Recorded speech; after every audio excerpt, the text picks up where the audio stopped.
The Story of Civilization, Part 2. Life of Greece, being a history of Greek civilization from the beginnings and of civilization in the Near East and the death of Alexander's Persian conquest, with an introduction on the prehistoric culture of Crete by Durant, Chapter 26, Books, Section 3, Menander. Like the other arts, the drama enjoyed in this age its greatest quantitative prosperity. Every city, almost every third-rate town, had its theater. The actors, better organized than ever, were in great demand, enjoyed high fees, and lived with characteristic superiority to the morals of their time. Dramaticists continued to turn out tragedies, but whether by accident or good taste, tradition has covered them with oblivion's balm. The mood of Hellenistic Athens, like ours today, preferred the light-hearted, light-headed, sentimental, happy-ending stories of the new comedy. Of this, too, only fragments remain, but we have some discouraging examples of it in the pilferings of Plautus and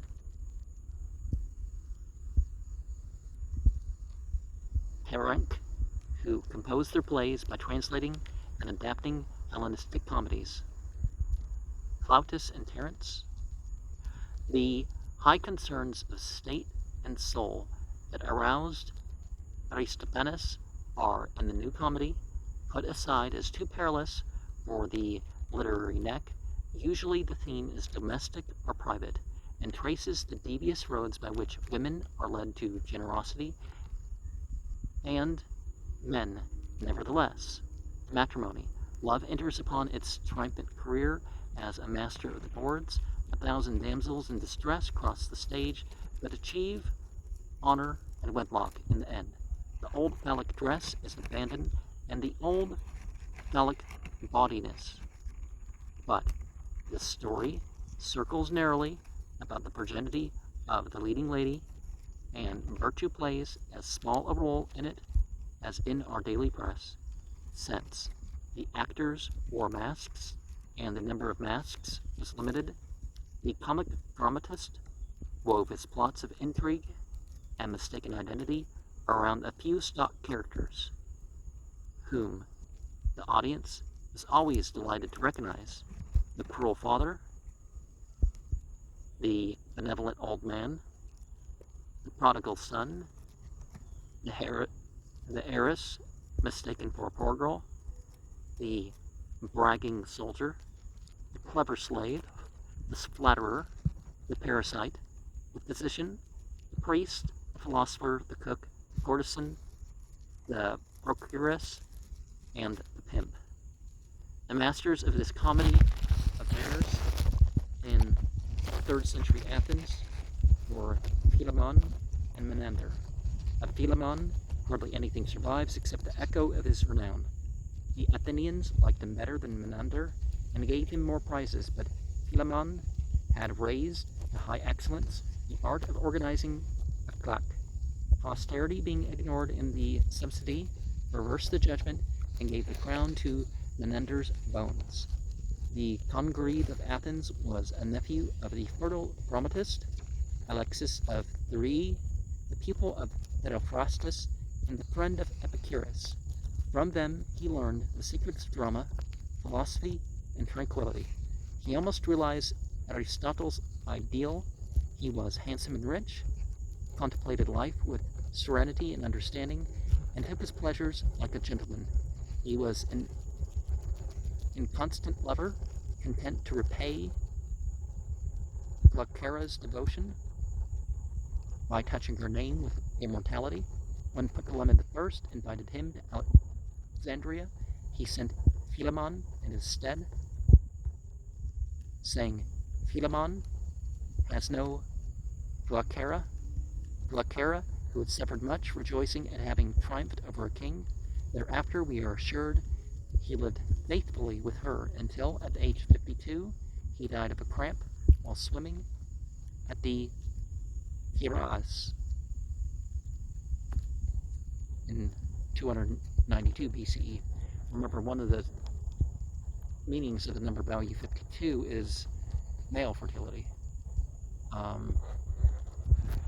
We have 42 in reference to female fertility. That's not why people live and die to certain ages, but His first play, as if announcing a new epoch, appeared in the year that followed Alexander's death. Thereafter he wrote 104 comedies, 8 of which won first prize. Some 4,000 lines remain, all in brief fragments except for a papyrus discovered in Egypt in 1905. This contains half of the Epitrapontis, or the Arbitrants, has lowered Menander's reputation. We shall waste our reproaches if we complain that the themes of these plays are as monotonous as those of Greek sculpture, architecture, and pottery. We must remind ourselves that the Greeks judged a work not by the story it told, which is a child's criterion, but by the manner of its telling.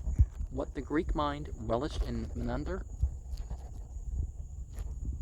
was the neat polish of his style, the philosophy concentrated in his wit, and so realistic a portrayal of common scenes that Aristophanes of Byzantium asked, "O Menander, O life, which of you imitated the other?"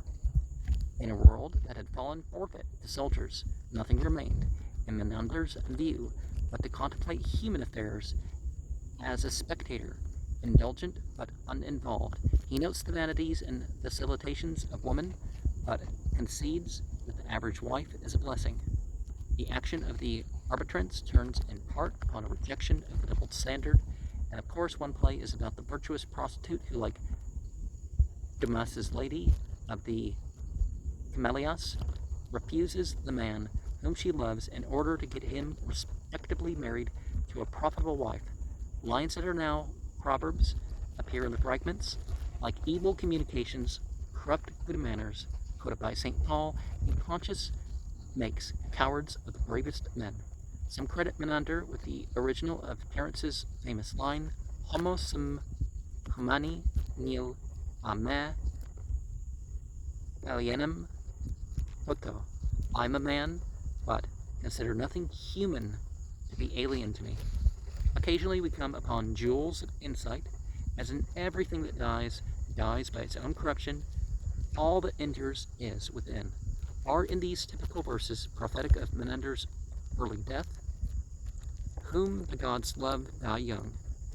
That man is blessed who, having viewed at ease this solemn show of sun, stars, ocean, fire, doth quickly go back to his home with calm, uninjured breast.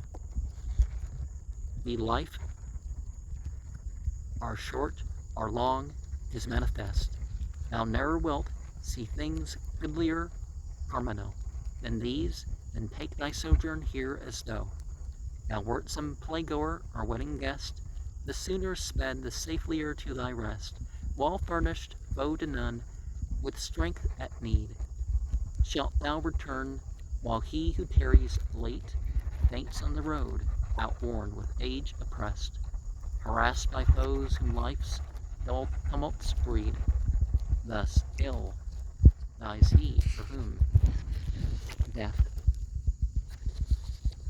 long doth wait. And, well, our time is our time,